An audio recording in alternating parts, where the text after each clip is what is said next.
Hello everybody and welcome to another episode of Micks Mowers. In today's episode we're going to be doing a couple of videos today actually. There's going to be 2 or 3 I'm going to be making today. And they're mainly subscriber requests for these videos. And I may say that there are videos out there already on YouTube, hundreds and thousands of them on these particular subjects. But my subscribers have asked me to do it, so I should do it.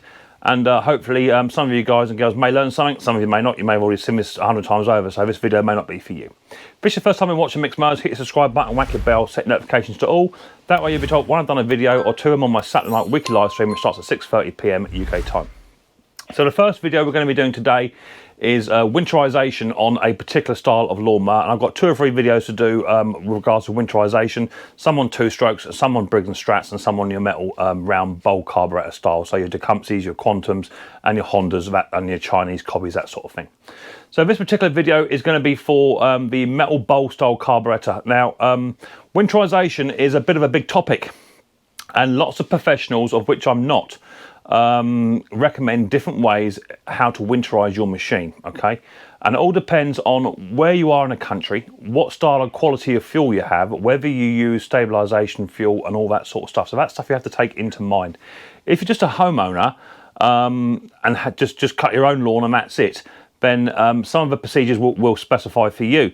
But if you're someone like myself who works in a workshop throughout the whole entire year, and I'm always servicing, repairing lawnmowers, I have a very, very high turnover of fuel.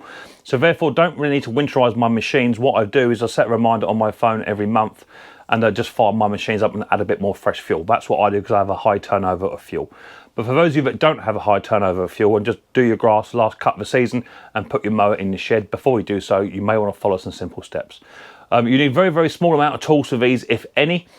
So if you're just a fellow or woman that works in an office and you don't have any tools, you may have to purchase just 1 or 2 items just to get this job done.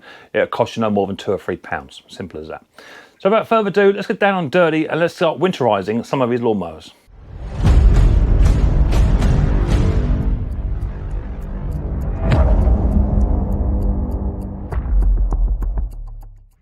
Okay, so the first lawnmower up on the bench is going to be, this is a BCM, but irrelevant of the make and model. Okay, this is like a Honda Wannabe. It's a Wolf. It's a bowl style carburetor, much the same as your Tecumseh and much the same as your Quantums.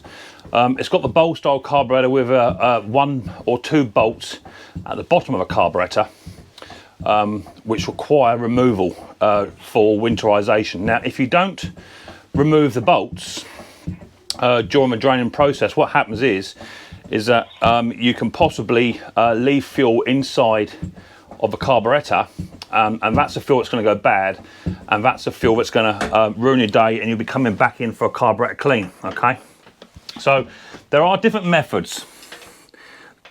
Now, method number 1,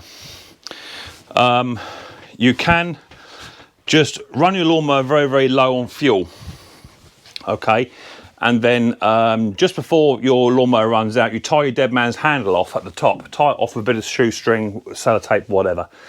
As long as you are supervising the machine, if you've got children around the house and what have you in the garden, make sure they're not mucking about with the machine. So supervise it, and once it's then run out of fuel completely, you're then ready to drain the rest of the system out. There are other ways of doing it, and that is to put a stabilization product or buy stabilized fuel. We can buy already made up, and you pour that into your tank, and then make sure your fuel is low, and you then run your machine for about 3 or 4 minutes with the stabilization fuel in it. That way the stabilization fuel is actually inside the tank, the fuel lines and the carburetor, and as long as you don't take that cap off again during the winter months, because some stabilization fuels don't have a product in it that combats the moisture. As soon as you take the fuel cap off, you allow moisture in. So if you're using a stabilization fuel product, make sure that you run the machine fully with a stabilization fuel, do your fuel cap up, and then leave it alone all winter. That's one way of doing it. Okay, the more sort of in detail one, which is what I recommend doing myself, is to drain the whole system out. If not, you can just literally just run your machine every single 3 or 4 weeks for 2 or 3 minutes, adding fuel throughout the entire winter period, and that way you don't need to have any carburetor clean. Technically not winterizing, but it is a form of a way of keeping your machine going throughout the winter period, so that come the springtime it's good to go. So let's get down and dirty, and I'll show you how exactly to winterize this style of lawnmower with a bowl style carburetor. I'll show you what that looks like in case you're not sure, if you're not familiar with yours, and hopefully you'll have no problems come the springtime when you come to start up your lawnmower.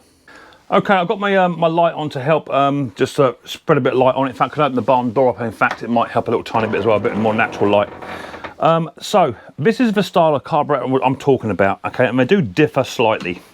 So this is your bowl style carburetor. There it is down there, just here. Now some on the Quantums may differ slightly in shape, and some may only have one bolt on the bottom, which could possibly be a 1/2 inch rather than a 10mm. Okay, so if you've got a 1/2 inch version, you need to buy yourself a 1/2 inch spanner or socket, or just a small socket set, one or the other. So initially, to do this winterization, you're going to need to remove this bolt here. You don't want to be removing this one on the side, because this is at an angle and there's still about 5% of fuel be left in the bottom of a carburetor. So for those of you that are sort of home users, just do your own lawn and what have you, then this video is for you. Let me just turn that brightness down a touch, stop the glare. Let's try that. So first thing you're going to want to do is you're going to get hold of a 10mm spanner, socket, wrench, whatever you want to call it. And also the other thing you're going to need is next time you have a Chinese takeaway or Indian takeaway, you're going to want to keep hold of your tub. Okay, so let's just get them all in a good shot for what we're going to do here. And all I'm going to do, I have fuel inside the tank, but I want to get this now completely empty. So the best thing to do is to undo this little tiny 10mm nut. It's a normal handed thread. It's not a left-handed thread or anything special. Some machines are slightly different. As soon as you start to undo it, fuel will start to drip, and just put your little tiny tub underneath it, okay? And then continue to undo that little tiny bolt. Now you can just literally leave it like so, and it will drip out over time, okay? But if time is of the essence, then just put your hand underneath, a pair of gloves on if you need them, little tiny latex gloves, and just undo that little tiny bolt until it drops into the container. So just undoing that bolt. I'm holding the bowl still so it doesn't spin around. There it goes. Drop it down. Drop the bowl into a tub as well, and then you'll see that this fuel now start to run. Now, if you've got a lot of fuel inside your tank and you're a bit concerned, as long as you have another tub, what you can then do is with your finger, this little white float, you just push that float up in the air, push it up and hold it. You can then remove that tub. As long as you keep that float up, no other fuel will come out of this carburetor. You can get another tub in, because we all like rice and then a chow mein. Undo your float again and it'll start to drain. Okay, so all that fuel now needs to come out of this machine. Now if you decide that you're only going to undo this little tiny nut and not this one, what will happen is that there's a percentage of fuel will sit inside this bowl just below that nut line. So it's going to be around about there. There's going to be some fuel in this bowl still, okay, because it's actually below that nut line. So that's the reason why we're taking out the bottom one and not the side one. The side one is great for flooding carburetors if you want to bring fuel in down from the tank, but we're actually taking the fuel out. So you must remove that bottom one, otherwise you have fuel left inside your bowl, okay? That's the reason why. Just make sure that whenever you are disposing of your fuel, you need to make sure that you collect it and you discard it properly. Don't forget, this fuel cannot be used for next year if it has no stabilisation in it. So this fuel here, you're going to want to get rid of it in the proper manner, going down to your refuse collection site and disposing of it correctly, okay? Or you can do what I do, and I actually have a spare container here.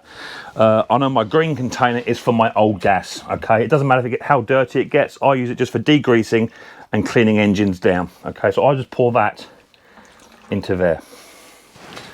All right, so now all we're doing, we're waiting for this little container here just to drain out. There shouldn't be a lot in there. You can remove the cap. It won't speed the process up a lot. It may just get rid of some of the vacuum. That's all it will do. But whilst that is draining off, you can inspect your bowl on your carburetor with a bit of kitchen roll, wet wipe, whatever you've got to hand. Just inspect your bowl. Just see if there's any dirt or grime in there. If there is, just give your bowl a little bit of a clean out. Okay, clean your bowl on the outside as well, because you don't want to introduce any dirt when you go to put it back in. Okay, so give that a nice good clean. And also the bolt you removed at the bottom, give that a clean just on the top, just on top of the threads, because that's where sometimes the dirt sits as well. Okay, that's nice and clean. And now we're just waiting for this just to fully empty. Whilst it's doing that, what we can also do is, once this fuel is actually gone, we can then prime this carburettor with the primer bulb. If yours has got a primer, you can then prime it as well to get any fuel out of the priming assembly. It'll go into the emulsion tube and just drop out. But most of this is coming out via the needle and seat area anyway. As I say, if it gets a bit full, all you do is just tip it up with your finger, hold the float up, and it will stop. And then to open it up again, just release it. It's as simple as that. Okay. Once this is drained out, I'll come back to you in 2 ticks. Right, as you can see, that's pretty much now just starting to drip now rather than just pour out. So we're very nearly there. What you can also do is check up inside the top of your tank as well. You can put a little tiny rag in there, cotton rag preferably, because the paper towel ones will deteriorate in there. Get an old t-shirt, something like that, rip it up, and then a good sized chunk of it, put it down inside the tank, and with a screwdriver you can just fish in there and just soak up any residual fuel that is actually floating about. After that, the best thing to do is to leave the cap off for about an hour and a half, 2 hours, outside preferably on a nice dry day, and just let the fuel tank, the petrol inside the fuel tank, just evaporate off so that your fuel tank is absolutely bone dry. Otherwise, if you don't do that, then you'll be collecting moisture in when your petrol evaporates because of the fumes coming off the petrol. So that's pretty much nearly there now. What I'm going to do is just get my rag, like I just said. I've got a long screwdriver. You can use anything, you know, anything that's got a decent length to it. You can just put it in there. All I'm going to do is just put this rag inside the fuel tank. Nice clean rag. Wedge it all the way in, as far as it'll go. That's near enough there. Leave that in there. That'll just soak up any residual fuel. Take that back out when it's done, and you'll see there's petrol actually on here, and that's soaked up what's left. You can then get a torch. I wouldn't recommend using a lighter. Get a torch, put it inside the tank, have a little look. Yeah, completely bone dry, nothing in there at all. So we're happy with that now. And because it's now bone dry, we can now see that this little tiny carburetor has now stopped producing any fuel. So now we can take this little tiny tub out, and I'll put that into my waste fuel for cleaning. And then what we're then going to do is get your carburetor bowl and your little 10mm nut. Don't forget, if it's got a 2 on it, make sure this little tiny nut on the side is facing the front of the front of the engine. All we're going to do is just going to plonk it up into place, and then get your little tiny 10mm nut, or bolt, sorry, and then just loosely thread that on. Don't go too mad because it's only aluminium. But once it starts to find its seat, there it goes. Just hold the float with one finger and then spin the bolt up. Make sure that the other bolt is facing the front. Do it up loosey-goosey. Once you've got it up loosey-goosey, get your 10mm spanner, just hold the float and then just nick that up. Now you don't have to hang on this, okay? Literally just nicking it up to form a good seat. So once it starts to bite, which is there, then give it a quarter turn. That should be enough. Now next spring, when you put fresh fuel in, if you find you've got this is dripping, okay, because it's not seated well, just get another quarter turn and see if that it improves it. It should do. And if not, take the bowl back off again, drain the fuel back out, and give the float a little tiny bit of a wiggle. It may just be stuck, so give the float a bit of a wiggle just to reactivate the float again. But that's all now done. You can now put your fuel cap back on. We've already primed this. No fuel in there. There's no fuel in the leads, in the fuel pipes. There's no fuel in the carburetor. There's no fuel in the bowl. This engine is now winterized and good to go for next year. You can then go ahead and change your spark plugs, do an oil change, or do whatever you want to do. That's completely your choice. But this is just a winterization video on any Honda Tecumseh Quantum bowl style carburetors for your lawnmowers. Okay, so that's how I winterize my bowl style carburetors. Okay, as I say, as long as yours is roughly the same. I do have some other makes here.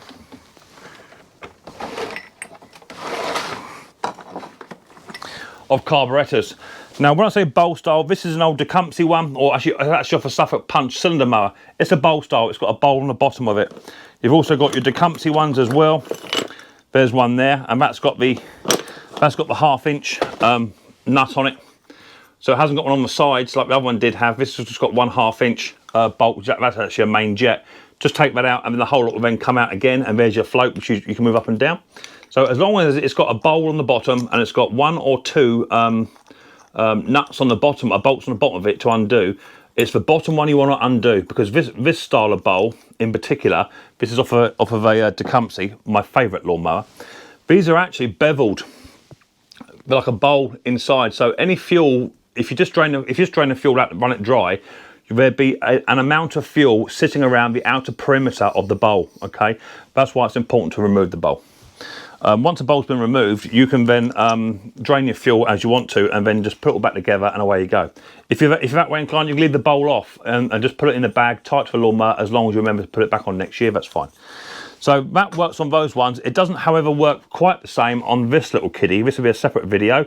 This is the Briggs & Stratton overhead valve E-series engines.